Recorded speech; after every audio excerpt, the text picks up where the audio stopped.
Thank you for waking up with Happy Ass, where we come together for mind, body, and spirit so we can go out and make the world a brighter and sweeter place to live for ourselves and for others. So I've told you that lately my life is tipsy-turvy. I mean, it's just, I will tell you that the last 2 months there's been maybe 2 days, the entire den, every surface like the sofa, the coffee table, the 2 chairs are not covered in either clothes about to be folded, clothes that have been folded, clothes that have already been folded and the dog is knocked off the sofa. I mean, just that has been my life. If you came to the kitchen today, I cleaned off the whole countertop. I wiped it off. It looks beautiful as long as you just stay in that spot. Just don't turn your head any other way. So life has been really chaotic for me, very difficult. And I've had a hard time getting it together. And where was I going with this? Oh, I know. So I decided, okay, get up early enough so you can just do something to make a dent in. Just something so that if one of your friends who's put together comes to your house, you're not completely humiliated. And actually, the precious girl who watches the kids 2 days a week, she picks them up from school for me, which I'm so thankful. Her mama's really together. So I also don't want her to go home and go, oh my God, Karen is just, that girl doesn't have it together. Well, I'm just going to put it out there. I don't have it together. But so I just do just enough. Well, I thought about something on the way to take the kids to school this morning. The last week and a half, I looked down at my gas tank and I go, oh my God, I'm almost completely out of gas. We're on the way somewhere. I've got to get them somewhere. I've got to be somewhere. So I stop at the pump and I put in just enough to get me there. So then the next time I get in the car, I go, oh, here I am again. So I'm wondering, I'm just asking the question, and I'm talking to me. So if it works for you, then take it and run with it. So I wonder if sometimes if instead of changing or instead of doing the things we know we need to do, we do just enough, and then we slip back into our old way. Just enough. I did that in my weight loss journey. I was looking better, feeling fit. Everybody said, oh, Karen, you look so good, But I kind of slipped. And I started doing things the way I did them, or half-ass. I was kind of a half-ass, not a happy ass.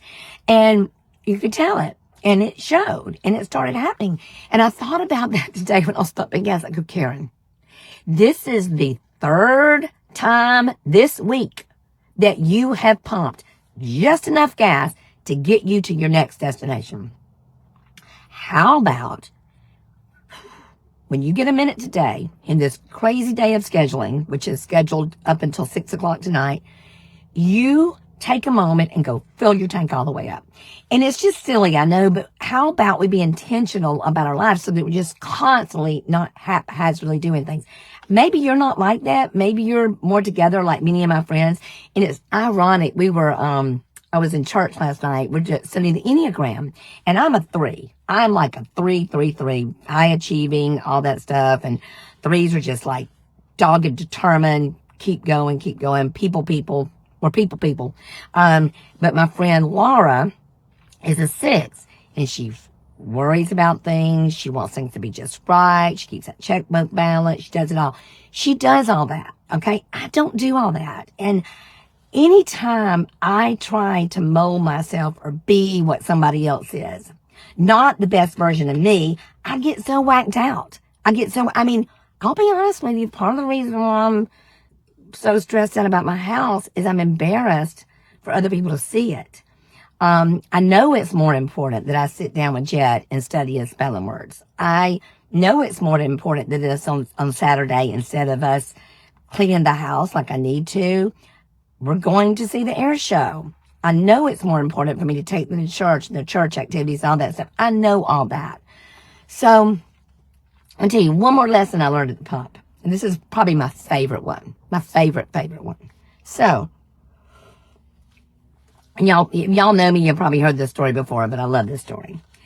I hated getting gas. I just hated it. And I would plan out my life so other people could pump my gas. Like when Lacey was my assistant, I haven't done this to Christy because I've been healed, Karen, healed.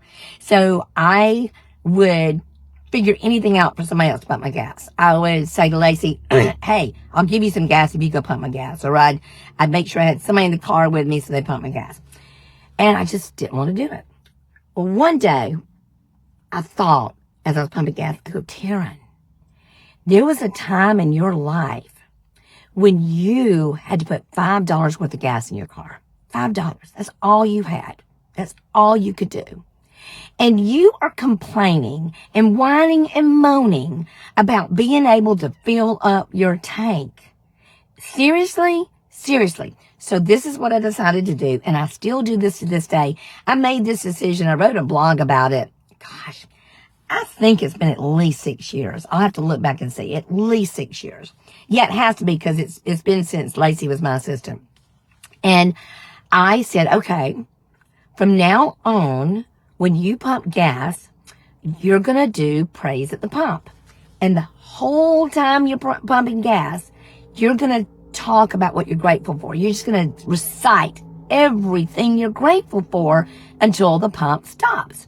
So now, when I'm pumping gas, I usually am not finished reciting my gratitudes by the time the pump is finished. So I praise at the pump. So, gosh, I'm learning so many lessons at the pump right now, y'all. Do I just do just enough to get by? Just enough to be a little different? And fill my tank just enough? Or do I fill it all the way up? So if you've done incorporated those things, think about those things. And I know there's some of you out there that would die if you looked down at your gas tank and it was like on the lowest level. I know there's some of you that don't even think about it when you're at the pump, and you just, I loved it back when they used to do it for me. I was bougie, spoiled.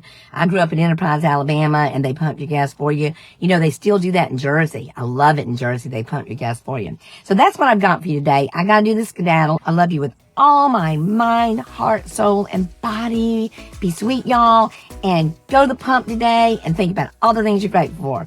Bye.